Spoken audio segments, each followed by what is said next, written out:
This particular setup is used for conducting the experiment on AC voltage controller. The main device that is being used here is triac. You can see, first I'll try to explain the setup here. This is the actual unit on which we are going to conduct the experiment. Here you can see there is one single phase transformer. The secondary of the transformer is powering a lamp pole. You can see that the secondary of the transformer is powering the lamp pole.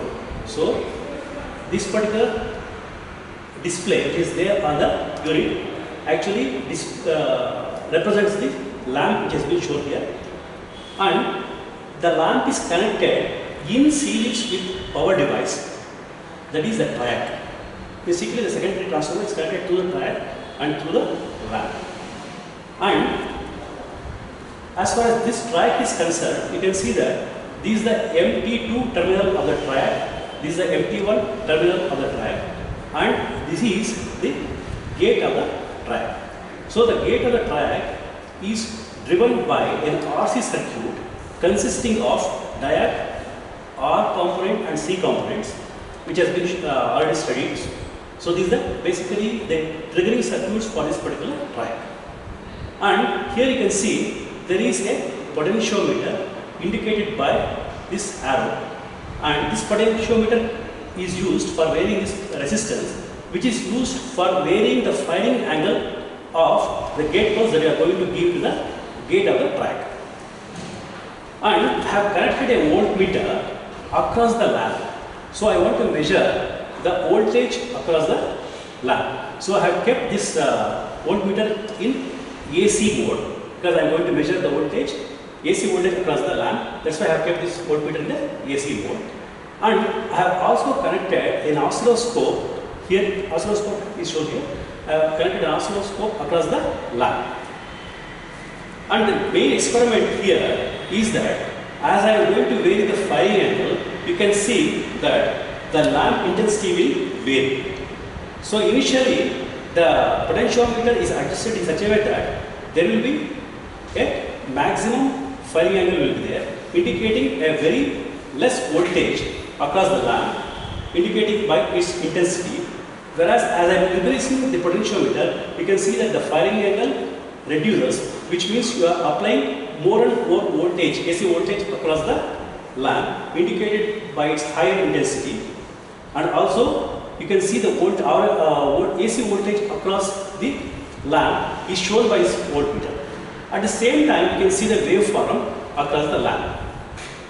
So basically the oscilloscope waveform is used for measuring the firing angle.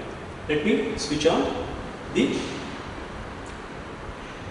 gate pulse for the triac, and you can see the pulse.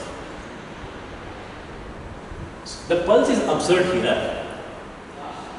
I will try to make this firing angle a little bit more to make you understand exactly what is the firing angle. Here you can see that the waveform is clearly displayed. So this is a sine waveform, and this is the peak of the waveform, and this is the instant at which there is a zero crossing.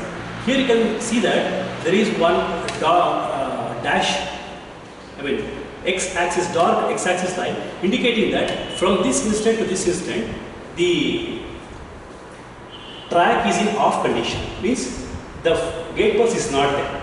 Exactly at this instant of time, we are giving gate pulse, indicated by a sudden jump in the voltage across the lamp from 0 to a value indicated by a particular value of input voltage. So the same thing continues here till the next zero crossing, and again the same process repeats even in the negative half cycle of the input voltage.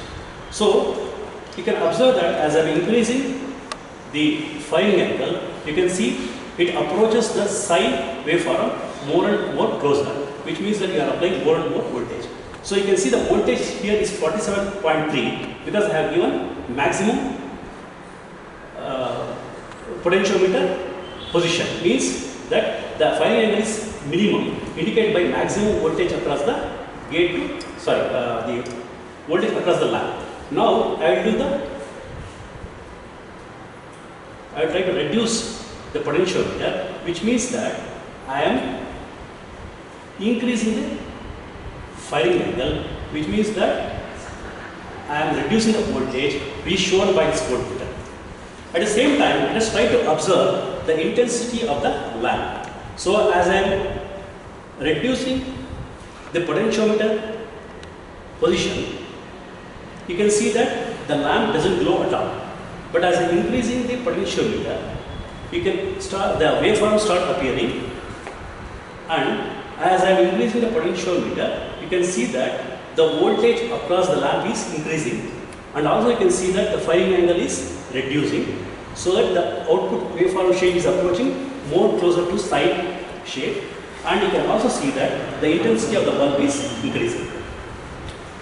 Basically, you need to capture the waveform across the oscilloscope to know how much firing angle is there for a particular value of average voltage across the lamp. Here you can see that if I measure this one particular corresponds to the peak, that is 90-degree position.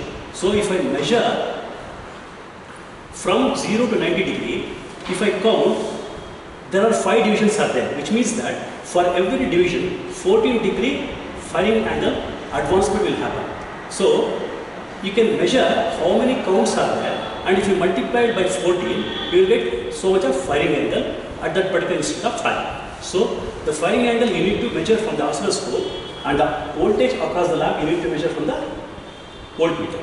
So these two are the things that you have to tabulate. By this experiment, we have conducted how to control the voltage across the lamp using a triac with the help of a RC triggering circuit,